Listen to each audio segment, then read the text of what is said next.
Uma pergunta que as pessoas sempre me fazem: pastor, no Novo Testamento, ainda precisamos entregar o dízimo, o nosso dízimo a Deus? É uma pergunta que eu ouço diariamente. Diariamente pessoas me perguntam isso. E eu sempre respondo com uma outra pergunta. Na verdade, precisamos ganhar consciência de alguns assuntos. E o que nós precisamos entender para esse 2023? Tudo que nós temos pertence a Deus. Tudo que nós temos pertence a Deus. E nós só estamos administrando tudo aquilo que Ele colocou nas nossas mãos. Então, tudo que existe pertence ao Senhor. E nós estamos aqui apenas administrando aquilo que é dele. Então, à medida que Deus vai encontrando corações, que são corações fiéis, então Ele pode entregar mais bens para serem administrados. Ok? Então, como que funciona a dinâmica toda? Tudo que existe pertence a Deus. Tudo que existe pertence ao Senhor.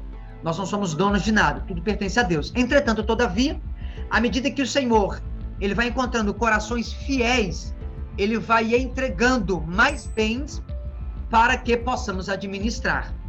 Tá? Então, Deus, Ele não pode chegar agora, por exemplo, entregar para mim ou entregar para você algo muito grande. Ele não pode chegar aqui e falar assim: Maxwell, eu vou te dar agora trilhões, bilhões de dólares. Por quê? Porque Deus, Ele conhece o meu coração. Eu não me conheço, mas Deus me conhece. E Ele sabe muito bem que Ele não pode dar muito para pessoas que não estão prontas. Então, por que Ele não pode? Irmão, Deus, Ele nos ama tanto, Ele nos ama tanto, Ele nos ama tanto, que Ele não nos dá dinheiro para nos perder. Essa é a ideia. O Senhor, Ele nos ama tanto, que Ele não vai nos dar nada para que possamos nos perder. Então, observa, o povo de Israel, quando o povo de Israel ele saiu do Egito, nós sabemos, o povo de Israel era um povo escravo, eram escravos, mas quando eles saem com todo o ouro do Egito, porque essa era a promessa de Deus, que entregaria para eles todo o ouro do Egito. Então, o povo de Israel, que era escravo, saíram do Egito ricos, com todo o ouro que possuíam no Egito, eles saíram de lá. E nós sabemos o que aconteceu com o ouro que eles trouxeram do Egito. Virou um bezerro de ouro. Por quê? Porque quando nós não temos coração para lidar com o dinheiro, geralmente construímos bezerros de ouro. Consegue compreender? Então, quando o Senhor nos dá dinheiro e eu não tenho coração para lidar com isso, eu vou fazer isso virar bezerro. Então, quanta gente nós não conhecemos que recebeu tanto, Deus deu, Deus permitiu essa pessoa ficar assim, irmão, receber muito, mas fez bezerro no motel, fez bezerro de ouro em casas luxuosas, em farras, em carros de luxo, em iates. Consegue compreender? Por quê? Porque o bezerro de ouro é tudo aquilo que toma o lugar de Deus, tudo aquilo que nós colocamos no lugar de Deus se torna, então, bezerro de ouro. Por isso, Deus ele está sempre tomando esse cuidado de não nos entregar tanto fora do tempo, de não nos entregar tanto para que nós não possamos nos perder. Então, é importante você entender isso e anotar isso, que Deus ele vai nos dar à medida que Ele encontrar em nós coração pronto para administrar tudo aquilo que Ele tem para entregar. Amém? Existe um projeto de Deus na Terra e esse projeto é chamado de igreja. Mas esse projeto chamado igreja, eu não estou falando de uma instituição, não é isso.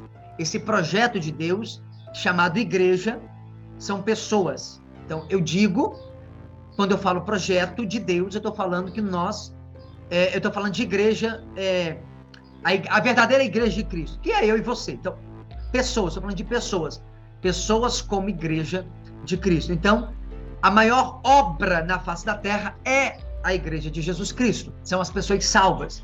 Esse é o maior empreendimento que você pode fazer. Então, funciona mais ou menos assim.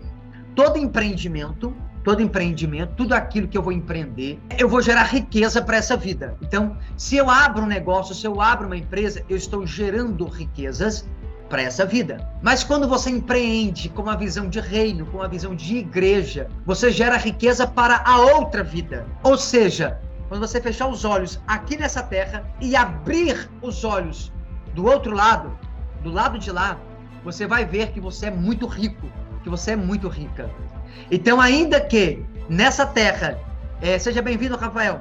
Que nessa terra, quando eu estou empreendendo, eu gero riquezas para essa terra.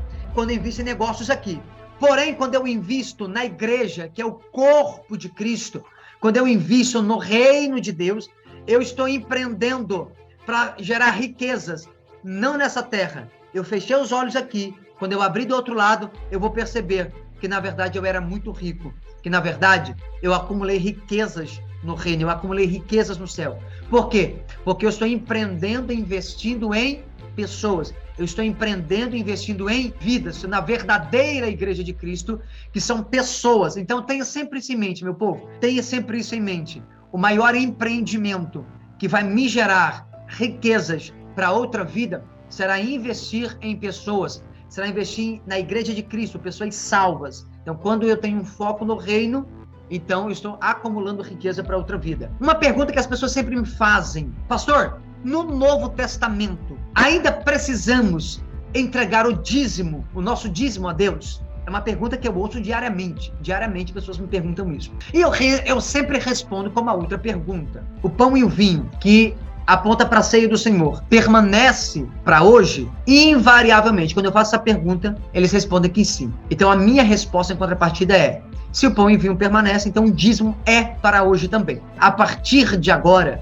tudo que você se mover na igreja, tudo que você se mover na casa de Deus, tudo que você for mover na sua fé, você precisa saber por que você está fazendo o que você está fazendo. Por exemplo, alguém fala para você, você tem que ceiar. E a pergunta seria, a sua pergunta: tá, eu tenho que ceiar, mas por que eu tenho que ceiar? Se alguém fala para você, você precisa dizimar, irmão, você tem que ser dizimista. Então você precisa saber, tá, eu tenho que dizimar? Mas por que eu tenho que dizimar? Ah, você tem que dizimar por causa do diabo, porque 10% é de Deus. Tá, não, eu quero saber o princípio por detrás disso tudo. Então você precisa entender tudo que você vai fazer. A sua fé não pode ser movida simplesmente por algo que você ouviu, isso para todas as áreas, seja dízimo, seja batismo, seja ceia, seja louvor, todas as áreas da nossa vida. No que tange respeito à fé, eu preciso ter a defesa dela, eu preciso defender a minha fé naquilo que eu acredito e naquilo que eu estou fazendo. Eu não posso sair por aí simplesmente fazendo coisas dentro do corpo de Cristo por fazer. Você não pode fazer as coisas simplesmente porque os outros fazem. Você precisa fazer com consciência. Você vai fazer porque você sabe que tem que fazer e você entende todo o princípio por detrás disso. Consegue compreender? A questão do dízimo. As pessoas falam que o pão e o vinho é para hoje. Então, o dízimo também é. Por quê? Porque a minha resposta, ela é baseada no fato de que a hermenêutica tem uma regra, a regra da primeira menção. E como que funciona essa regra da primeira menção? Funciona assim: se você quer entender um assunto da Bíblia, você precisa voltar aonde essa palavra aparece pela primeira vez na Bíblia. Isso é chamado na hermenêutica, dentro da teologia, de o princípio da primeira menção. Ou seja, eu encontro a primeira menção desta palavra e, a partir dela, eu descortino toda uma doutrina. Então, a partir desse texto, da primeira menção, eu vou ter uma doutrina. Ali está a base de tudo que eu vou me mover e para onde eu vou me mover e qual será o destino que eu vou tomar, ok? Então, quando nós falamos de dízimo, eu não posso dizer assim: irmão, você tem que dizimar porque você tem que dizimar. Você tem que ser grato a Deus. Porque o pastor falou para você dizimar, então você tem que dizimar. Então, não funciona assim. Você precisa entender todo o princípio. Agora, se você está aí com a Bíblia na mão, já pegue ela, porque nós vamos começar a ler. Quando eu dou a minha resposta nesse texto, a primeira menção do dízimo vem junto com o pão e o vinho, que está lá em Gênesis capítulo número 14. Anote isso.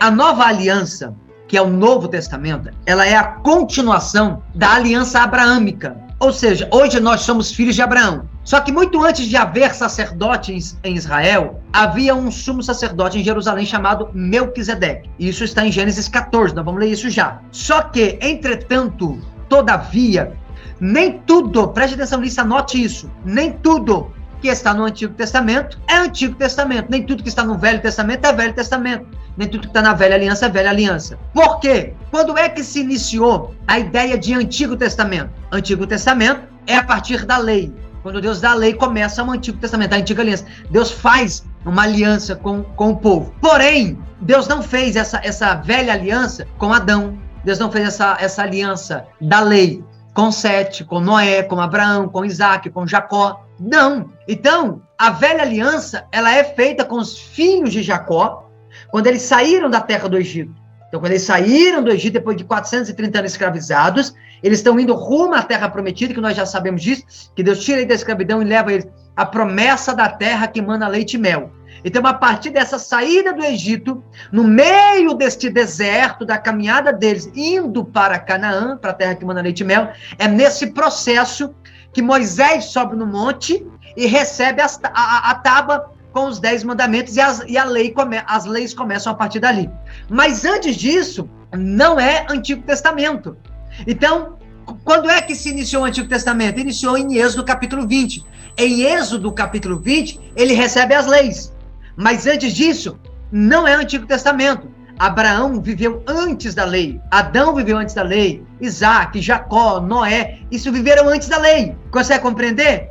Então tá, pastor, mas como Abraão sabia então que ele tinha que dar o dízimo, que ele tinha que entregar o dízimo, se não tinha Bíblia? Se não tinha nada escrito? Do mesmo jeito, irmão, que eu e você deveríamos saber, sem precisar ler a Bíblia. Sem precisar ler a Bíblia. Nós deveríamos saber disso. Por quê? Pelo Espírito de Deus. Se você está com a Bíblia, abra comigo em Gênesis, capítulo de número 14. E nós vamos entender algo muito poderoso. Gênesis, capítulo 14, 17. Está escrito: e o rei de Sodoma saiu-lhe ao encontro, depois que voltou de ferir a Quedorlaomer e aos reis que estavam com ele, no vale de Savé, que é o vale do rei. Entenda, esse vale do rei é onde vai acontecer a guerra do Armagedon, é onde vai acontecer a guerra do Meguido. O vale do Armagedon, essa guerra, essa batalha, vai acontecer exatamente aqui, ok? Nesse vale aqui. Verso 18. E Melquisedeque, rei de Salém, trouxe pão e vinho, e era este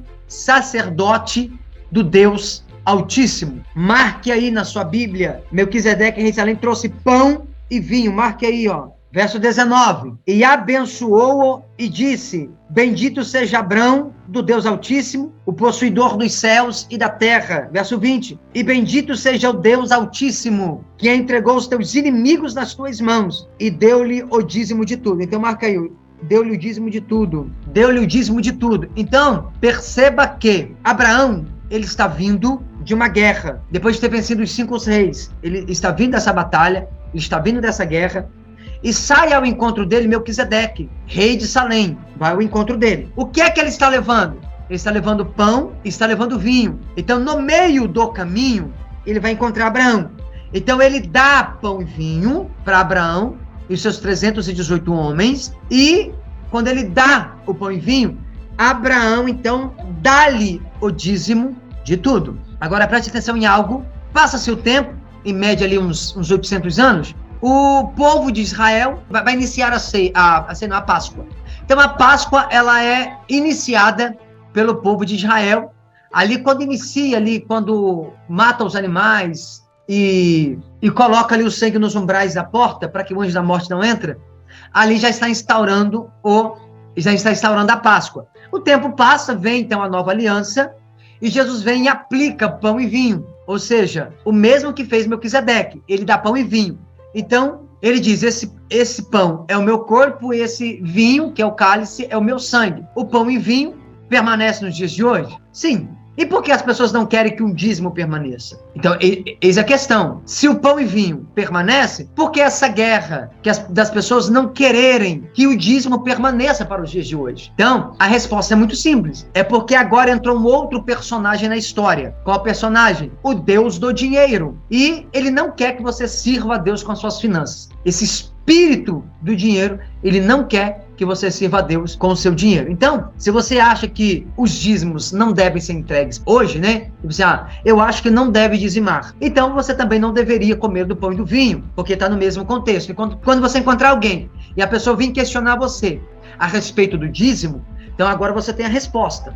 Você fala, se você acha que não deve-se então devolver o dízimo hoje, você também então não deveria cear, porque o princípio da primeira menção aparece exatamente no mesmo texto. Tanto o pão e vinho, quanto o dízimo. Tanto apontando para a ceia, quanto apontando para o dízimo. Agora, eu preciso falar algo para você. Por que a maioria das pessoas sente dificuldade de dizimar? Por que a maioria das pessoas sente essa guerra na hora de praticar isso? Irmãos, anote isso. Eu estou falando para anotar. Se está com um caderno, pega e anota, fala assim, e deixa bem anotado, deixa muito bem anotado. Existe algo espiritual por detrás do dízimo. Isso não é algo natural. É algo espiritual e não natural. Então, por isso, irmãos, que a maioria tem dificuldade, sente dificuldade de praticar esse princípio que é o dízimo, ok? Entenda isso aqui. Quando eu falo que isso é algo espiritual, o que você precisa entender?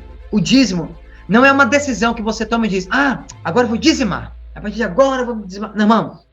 Pessoas que têm dificuldade com isso, entenda, é algo espiritual. Existem muito mais coisas envolvidas por detrás disso. E o princípio do dízimo, de entregar 10%, é eu dizer que eu reconheço Deus como meu Senhor e meu provedor. Agora, como isso é algo espiritual, não é algo que a pessoa chega e fala assim, você tem que dizimar agora.